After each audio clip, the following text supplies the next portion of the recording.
What's going on, family? I'm Scrapbook Boxing, Museum of the Forgotten Fisticuffs series, and I want to continue to examine 100 years of World Championship fights. We're in 1951. This would be the year that the world champions would be upset.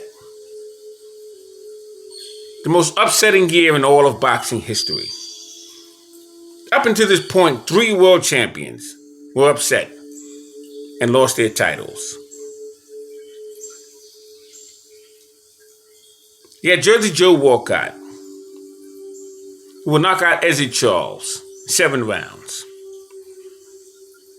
Ray Robinson would lose to Randy Turpin in England. Jake LaMotta would lose his crown to Sugar Ray Robinson.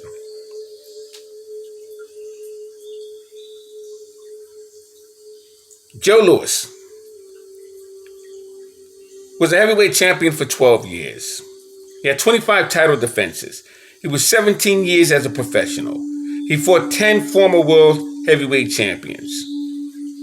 And he would be upset about the up-and-coming Brockton blockbuster, Rocky Marciano, New York's Madison Square Garden, in 8 rounds.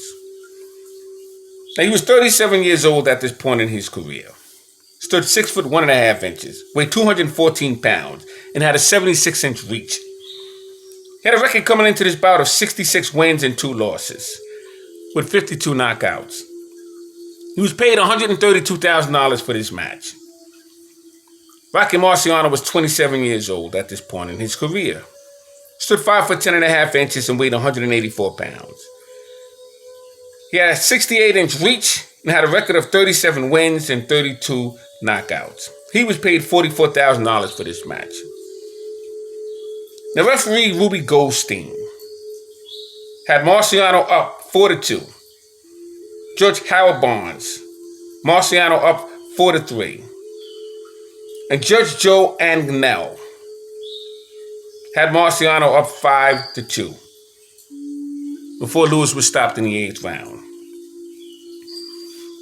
Rocky Marciano KOs Joe Louis in the 8th round, New York's Madison Square Garden, in front of 17,241 spectators. They were all heartbroken. They invested $152,845 for this match. $185,000 was invested in radio and TV rights. Joe Louis signed with John Roxburgh and Julian Black. They were racketeers from Detroit. He elected them to handle his finances. Between June 22nd, 1937, March 1st, 1949, 22 world heavyweight opponents, 20 of them were knocked out.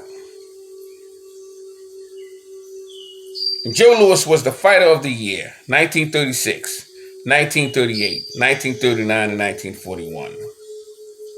No draws in his career. 69 professional fights. Absolutely astonishing. Didn't have to fight Marciano. Marciano needed Joe Louis. Joe Louis didn't need Marciano. Joe Louis should have been retired at this point in time. Marciano was the up-and-coming name at this point. Joe Louis had already lost Desert Charles in Yankee Stadium in 1950, a year previous. He fought Jersey Joe Walcott twice, 47 and 48. 1947 was a controversy. Joe Louis would knock out Jersey Joe Walcott in the 10th round in their second fight in 1948. He had retired twice before that. Kept coming out of retirement because he owed taxes. Taxes on money that he donated from his fight, the Army and Navy Relief Fund, Abe Simon, and Buddy Bear. If ever a fighter was taken advantage of, it was Joe Louis.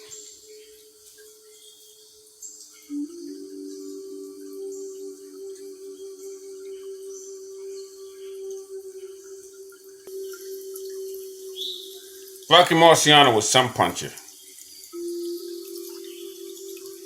The determination and will that Rocky Marciano would show in his career is a thing to behold. Joe Louis had a lot of heart. He's a hell of a combination puncher.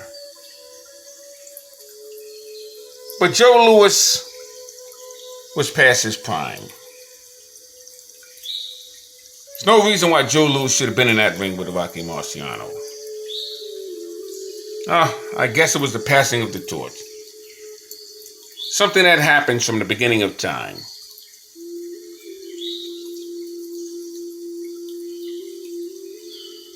Yeah, Gene Tunney. Take the torch from Jack Dempsey. Ray Robinson would take the torch away from Henry Armstrong.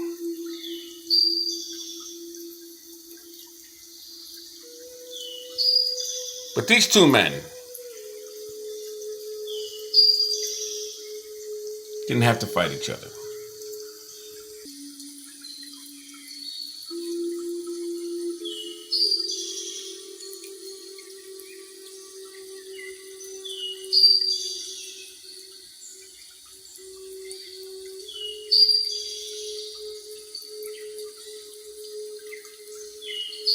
Marciano could bang you on the arms, on the shoulder blades,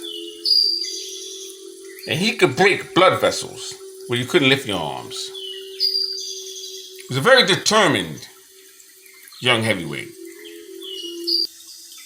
And Joe Louis just couldn't keep away from the ring. He was lied and told that he had to continue to fight. He was lied to. You see him and Jim Norris. Joe Louis is shaking hands with Rocky Marciano after he signed the contract. Jim Norris and Joe Louis was a part of the International Boxing Club.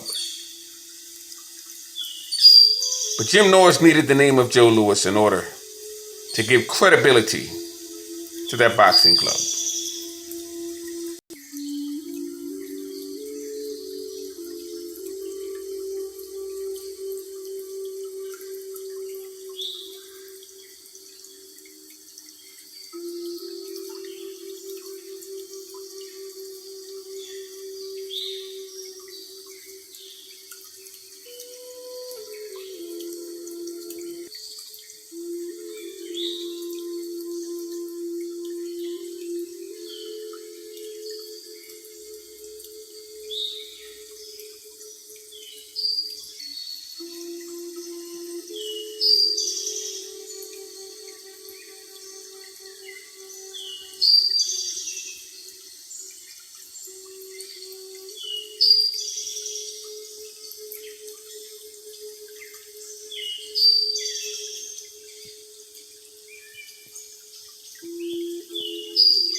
One of the saddest moments Madison Square Garden history. Joe Louis. End of an era. He was knocked out of the ring with Buddy Bear. Got up, knocked out Buddy Bear. Didn't happen in 1951.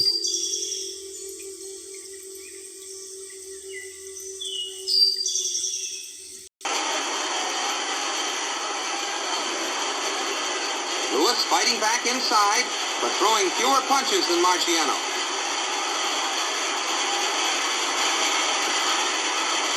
Again, Louis is forced to the ropes. He fights his way off, but the end is near. Round 7 awarded unanimously to Marciano. At the bell, they come out slugging for round 8. Rocky pressuring right from the start, as though determined to end the fight in this round. And as things turned out, that's just the way it happened. Let's watch closely now and see exactly how Marciano knocked out one of the greatest champions the ring has ever known.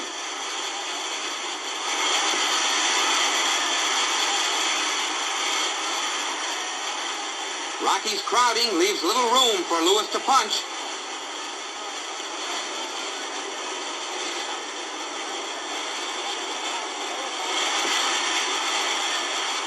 Marciano's short arms, normally a handicap, actually are an advantage at close range because he generates terrific power. It's a matter of leverage, properly applied. Here comes that big right we've seen Marciano using throughout the fight. It connects with Joe's ear. Keep watching for that punch. That's the one that spells finish for Louis.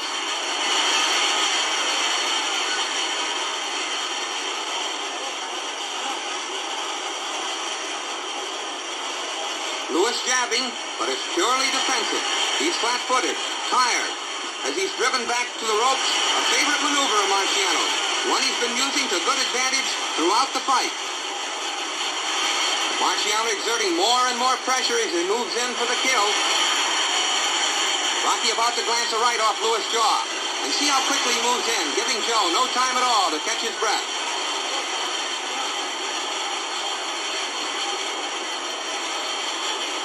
Now watch this.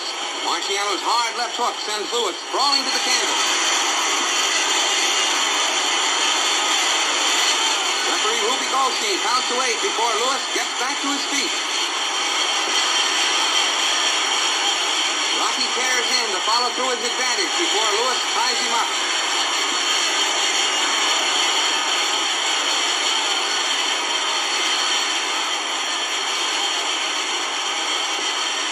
You can see that Louis is in trouble. He's hurt. Marciano pitching with everything he's got. Backs his man to the ropes to finish him off. Now watch. A left. Another left crumples Louis. A blazing right. And Louis sails through the ropes.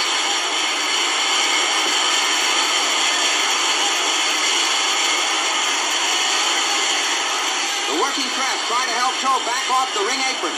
Referee Goldstein on the left simply looks at the stricken fighter and knows that the ex-champion is finished for the night.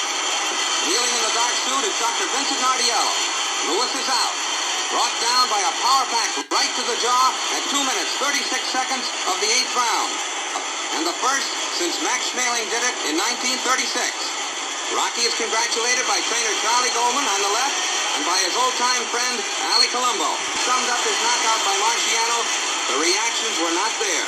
My age counted against me. September 26, 1951. Super Bantamweight.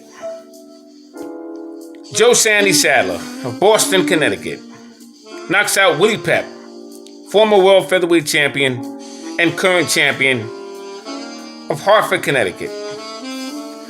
Fight took place at New York's Yankee Stadium. Willie Pep was 136-1. One draw. He had 242 bouts combined.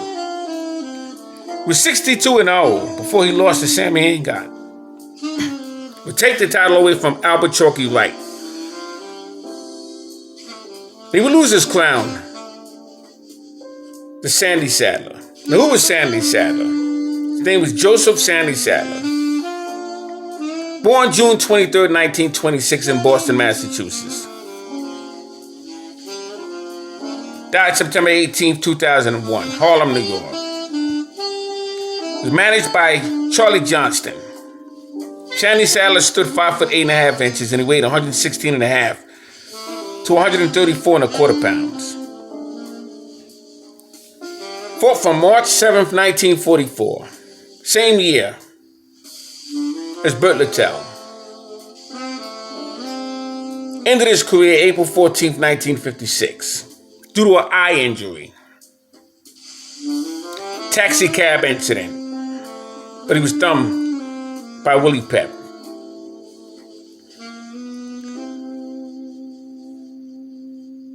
"145 wins, 16 losses, 100 knockouts. 2 exhibitions with Willie Pep.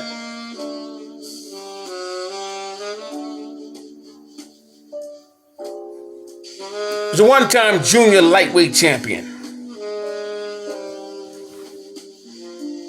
Introduced to the Ring Boxing Hall of Fame in 1971. World Boxing Hall of Fame in 1982. The International Boxing Hall of Fame, 1992.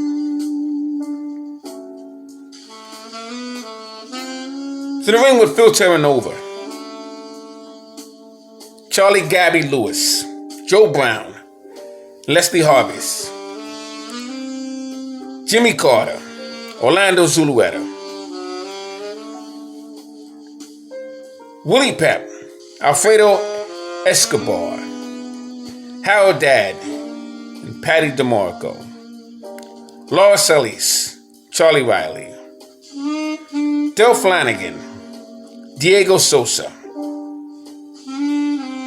Tommy Collins, and Ray Famachon, Jackie Blair, George Angulio, Gabriel Flash Olorte, Davey Gallardo, Teddy Red Top Davis. Sandy Sadler was one of the greatest featherweight champions of all times. Most knockouts. Retired undefeated as champion. What a fighter Sandy Sadler was. As for Willie Pep,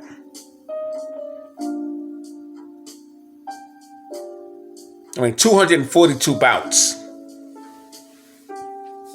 62-0 before he lost to Semi Ingot. What more can I say? These two men would mix it up.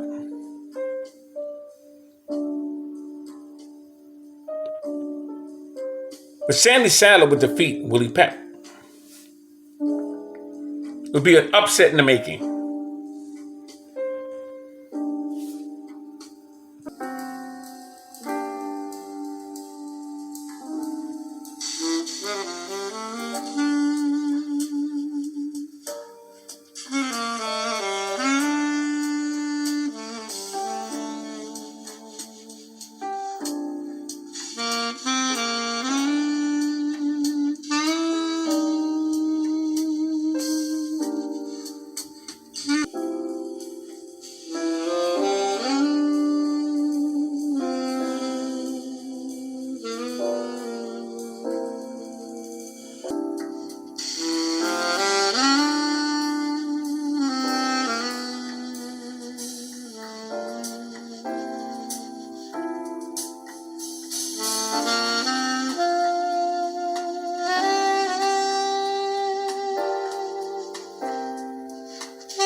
Sandy Sadler, the man he regained the world title from 19 months earlier. New York, 8th of September, 1950. We are in round one. That's Willie Pep in the dark trunks, Sadler in the white.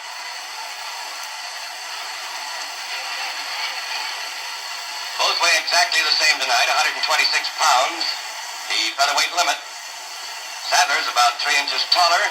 His arms are several inches longer. He has both height and reach advantage. This is the third meeting between Pep and Sadler. Their first fight was in October 1948. Sadler won by a 4-round knockout. He took the title. The second fight was the following February, and Pep regained his title in a 15-round spectacular decision.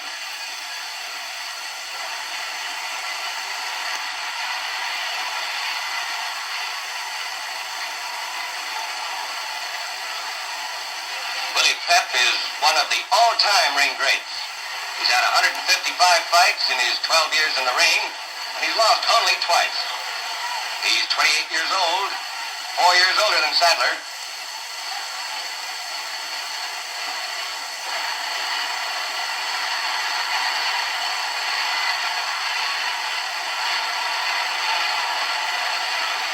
Pep has heeled Sadler across the face with his gloves, the laces, and the referees warned him.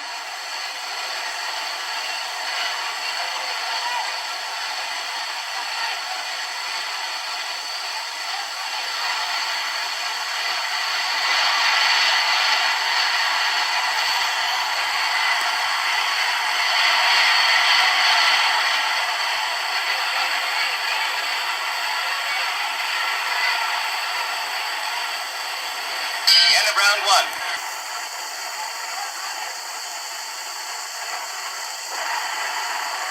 Outside of that third round, when Sadler knocked Pep to the canvas for a 9 count with that left hook, Pep has kept in control of this fight by his superb boxing.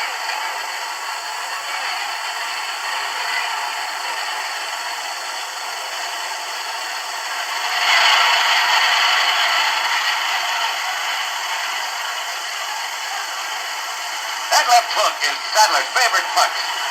It's really a half hook, half uppercut. He uses it like a southpaw. It's a difficult punch to avoid. He scored a lot of knockouts with it.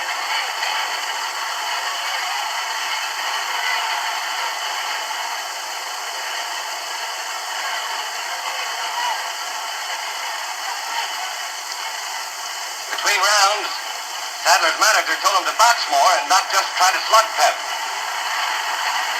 Sadler has been using his left jab more in the 7th round.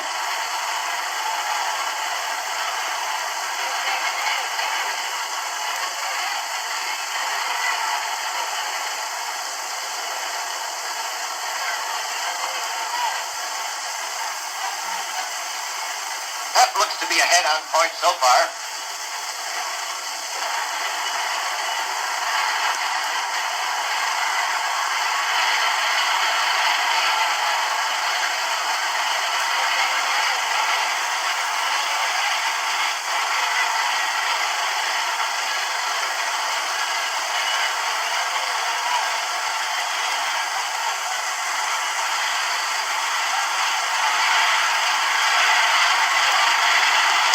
Over, located his left arm and he can't continue.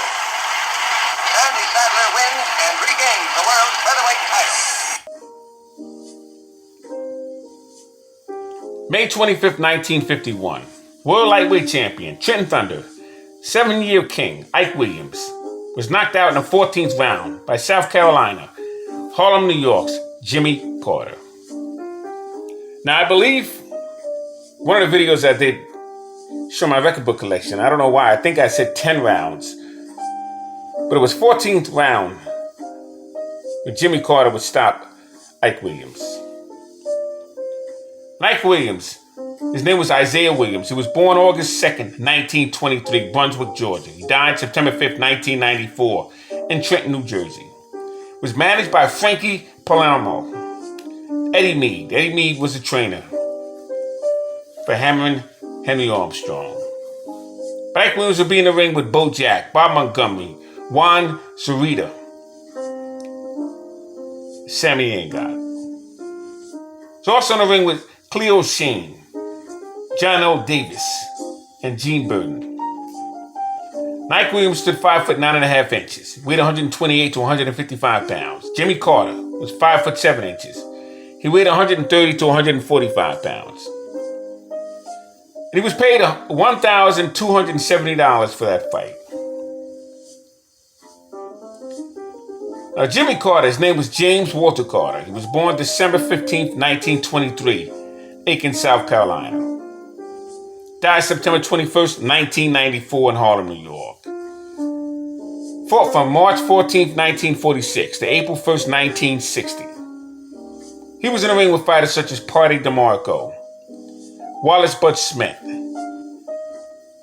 Don Jordan, Laura Solis, Charlie Riley, Orlando Zulueta, Phil Burden, Sandy Sadler, Del Flanagan, Percy Bassett, Tommy Collins, George Arulio, Enrique Bolanos, Luther Rawlings, Art Aragon, who was the original Golden Boy, Nike Williams, Bobby Ruffin, Enrique Bolanos, Fitzy Putin, Ralph Zanelli, Joe Maselli, Kid Gavilan, Johnny Bratton, Lester Felton, you name them. He was in the ring with them. He was also in the ring with Sonny Boy West, Wallace Bud Smith, who he would lose the title from. Now, he would lose the title to with Jimmy Carter. Freddie Dawson and Tippy Larkin and Luther Slugger White. It was an upset in the making.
All right, now the reason why I'm showing you the fights of 1951 was because, for some odd reason, all the champions in 1951 turned professional in 1940. Ike Williams turned professional in 1940 after an amazing amateur career. And he would defeat Juan Zarita in 1944. He would stop him in 2 rounds, Mexico City. And become the NBA lightweight champion of the world. And as you can see here, 1947, he would knock out Bob Montgomery in 6 rounds, Philadelphia, Pennsylvania, August 4th of 47, to gain international recognition of the lightweight championship of the world. But in 1951, he would lose to this man here, Jimmy Carter. He'd be stopping 14th rounds. Now, like I said, when I showed you this page before, I said 10 rounds. I don't know why. But it was 14 rounds. And it was just unfortunate. Madison Square Garden.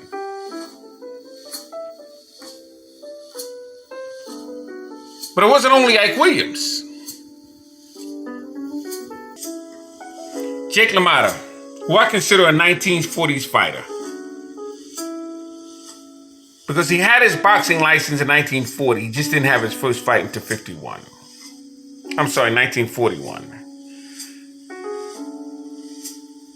But he would lose in 1951 to to Sugar Ray Robinson. Now, Robinson, on the other hand, would lose his title in 1951 to Randy Turpin, and he turned professional in 1940.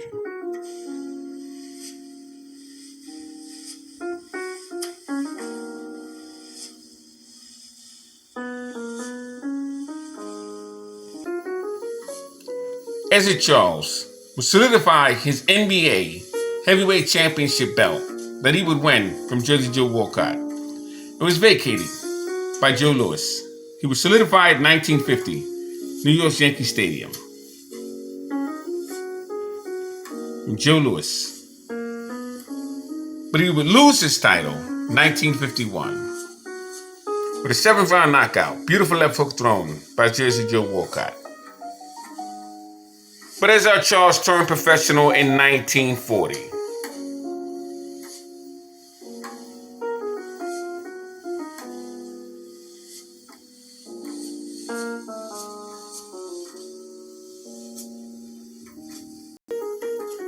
Now, Willie Pep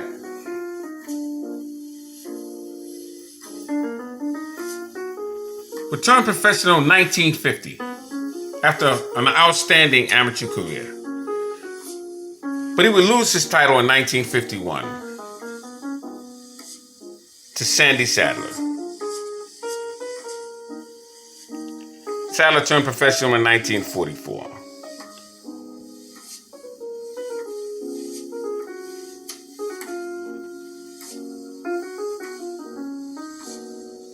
So that's why we talked about these 4 championship fights, 1951. It's actually 5 because Joe Louis was retired by Rocky Marciano in 51 as well. Most upsetting year in boxing history was 1951. Once again, 1940. Willie Pep, Ray Robinson, Ezzard Charles. I consider Jake LaMotta 1940 fighter. Ike Williams. All turned professional in 1940, and they all lost their title in 1951. Remarkable.